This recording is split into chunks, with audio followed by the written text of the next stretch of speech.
Bon lundi soir, vous tous.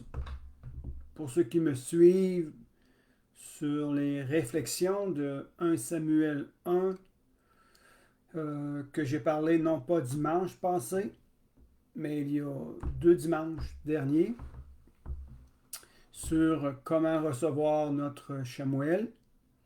Et je continue ici à donner quelques explications. Et je veux aussi vous dire que dimanche passé, on a eu une belle assemblée, une belle rencontre dans notre temps de réunion virtuelle. Il y avait des Gaspésiens, des Gaspésiennes de souche qui sont éparpillés un peu ici et là au Québec. On a aussi mis en relation des hommes et des femmes qui ont à cœur l'œuvre en Gaspésie. On a eu un bon temps, un excellent moment. Mon objectif, c'est de créer une synergie avec différentes personnes qui ont des racines de la Gaspésie ou qui ont à cœur l'œuvre de la Gaspésie dans la région de la Gaspésie. Et je rajouterai ceci. Dans la région de la Gaspésie, les îles et le nord du Nouveau-Brunswick. C'est un territoire qui est appelé à avoir une connexion spirituelle. Probablement dans les jours à venir ou dans les semaines à venir, je pourrais faire un cours vidéo sur mon obstination. Je suis obstiné sur l'idée que la Gaspésie, les îles et le nord du Nouveau-Brunswick devront et sont appelés à avoir une connexion spirituelle ensemble. Ceux qui me suivent, ceux qui me regardent, et que vous connaissez des hommes et des femmes dans la région de Baie des Chaleurs et le nord du Nouveau-Brunswick, partagez ces vidéos. Je, je crois que le côté nord de la Gaspésie, le côté nord du Nouveau-Brunswick, on est appelé à travailler ensemble dans une même unité d'esprit pour accomplir la destinée de notre territoire. Amen. Alors, je veux aller directement au verset 11 de 1 Samuel 1, verset 11, que je vous lis ici. Je vous amène quelques explications. Ceux et celles qui veulent avoir la continuité, vous pourriez aller dans mon fil d'actualité, aller sur la prédication, non pas de dimanche, la prédication du 20 décembre. Je parle sur euh, comment recevoir notre Chamuel et ainsi de suite. Chaque jour, j'amène une courte exhortation de 15 minutes. Ici, je lis le verset 11. Elle fit un vœu. Anne fit un vœu en disant, Éternel des armées, si tu daignes regarder l'affliction ou l'humiliation de ta servante, si tu te souviens de moi et n'oublie point ta servante, et si tu donnes à ta servante un fils, je le consacrerai à l'Éternel pour tous les jours de sa vie, et le rasoir ne passera point sur sa tête. C'est, c'est fort intéressant, ce texte ici. Et ça vient, permettez-moi de le dire de cette façon-là, ça vient tracer la destinée du futur enfant qu'elle demande à l'Éternel et qu'elle croit dans son cœur que Dieu va l'exaucer. Elle est en train de faire un vœu. Et le mot vœu ici, en hébreu, c'est neder, qui signifie vœu, accomplissement d'un vœu. Et parfois, il est traduit par le mot naziréa. Je vous reviendrai par la signification du mot naziréa. Et la racine du mot neder, c'est nadar. Nadar, qui nous parle de faire un vœu. Et la signification du mot naziréa, c'est consacré à l'Éternel suite à un vœu. D'où nous vient le mot nazir. Nazir vient du verbe nazar, qui est séparé. Le mot nazir nous parle et nous vient du verbe nazar qui signifie séparer, mis à part pour. Alors, elle fit un vœu, elle fit un engagement, elle, elle demanda à l'Éternel de lui accorder.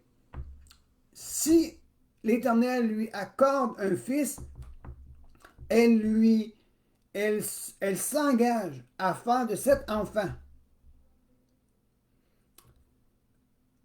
en disant que je vais le consacrer à l'Éternel tous les jours de sa vie et le rasoir ne passera point sur sa tête. Et la parole nous enseigne que quand que le moment est arrivé, Anne apporta le petit enfant à la maison de l'Éternel au service du sacrificateur Élie. Mais comment elle a-t-elle pu aller jusqu'au bout de son vœu? Ici, ça va être très court ce soir, mais je vais vous parler d'un principe fort intéressant ici. Et c'est ce que nous devons avoir dans notre vie, en prendre conscience, être conscient de cela. Anne nous enseigne un principe fort important. Elle était dans l'humiliation, elle était dans la douleur, dans la souffrance, depuis quelques années déjà. Et elle dit, je n'ai point d'enfant.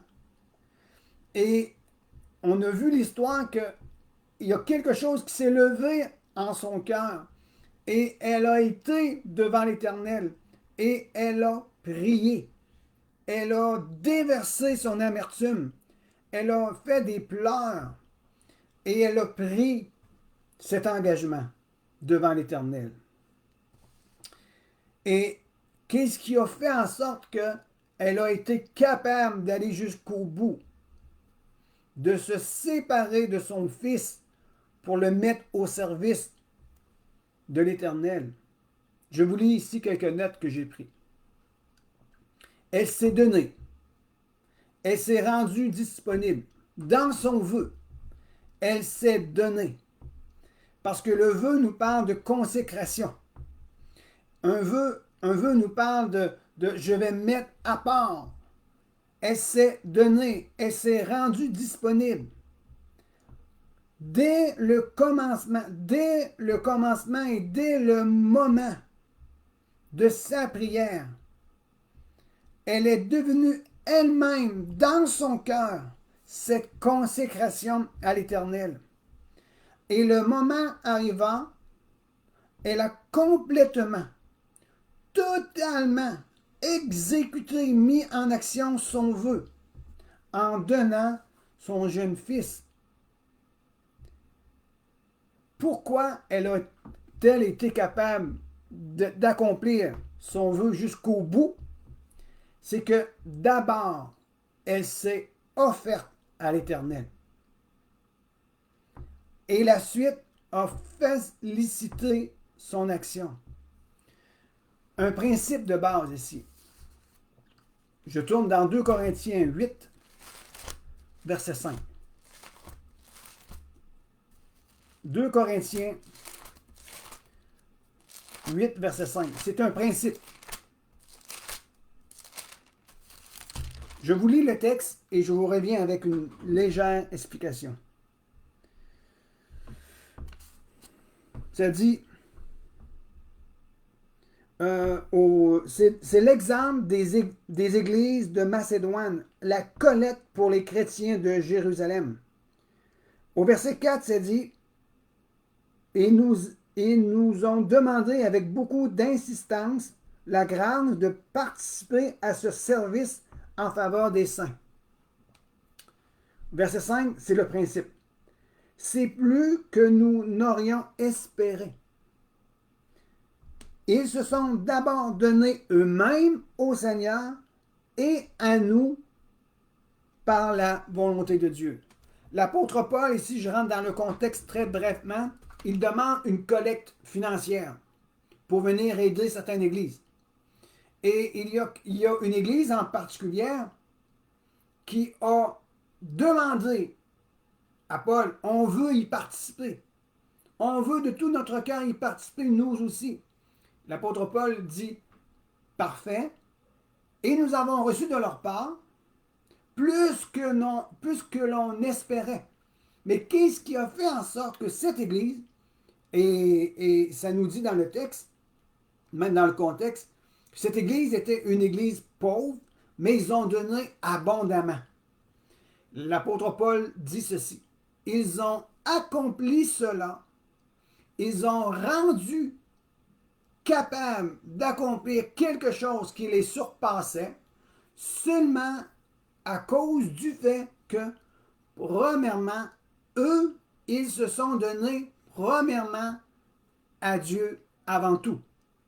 Ils ont donné leur vie tout entière, toute leur vie avait été donnée à Dieu. Il était consacré à Dieu. Et lorsque le temps venait pour donner quelque chose aux hommes, donner quelque chose pour les autres, c'était point difficile pour eux. Pourquoi? Parce qu'ils s'étaient donnés à l'Éternel. Il n'y a rien de difficile pour le croyant, pour le chrétien, pour l'enfant de Dieu, la fille de Dieu, de donner quelque chose parce que son cœur est à Dieu. Ici, Anne nous démontre ce principe spirituel. Pour elle, aller jusqu'au bout de son vœu, c'était, je ne dis pas facile, il y avait peut-être des contraintes, mais elle a été jusqu'au bout malgré tout. Pourquoi? Parce qu'à travers son vœu, dans son vœu, elle s'est elle-même engagée premièrement envers l'Éternel. Elle s'est donnée entièrement à lui pour que lorsque le moment viendra, elle accomplirait ce vœu jusqu'au bout.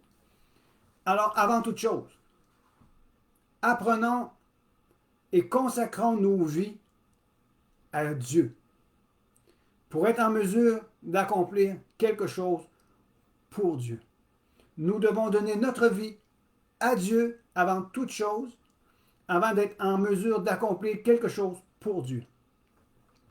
Je continuerai l'explication parce qu'il y a encore beaucoup de choses à dire à ce verset-là, mais que vous puissiez être bénis, que vous puissiez être restaurés. Et si on a de la difficulté quelque part dans notre vie, sondons nos cœurs. Ramenons nos pensées et nos cœurs devant l'Éternel. Et si nous voulons être en mesure de délivrer quelque chose pour le royaume de Dieu, demandons-nous, avons-nous notre cœur complètement consacré à Dieu? Est-ce que notre vie, nos pensées appartiennent complètement à Dieu? Et le reste suivra. Soyez bénis. Je prie pour vous. Que la grâce de Dieu vous accompagne. Je prie pour la Gaspésie, les îles et le nord du Nouveau-Brunswick. En 2021, il y a quelque chose de préparé pour ce grand territoire. Soyez bénis et partagez cela en grand nombre. Et comme je disais, si vous connaissez des gens du nord du Nouveau-Brunswick, mettez-moi en connexion avec eux pour la gloire de Dieu seul. À bientôt.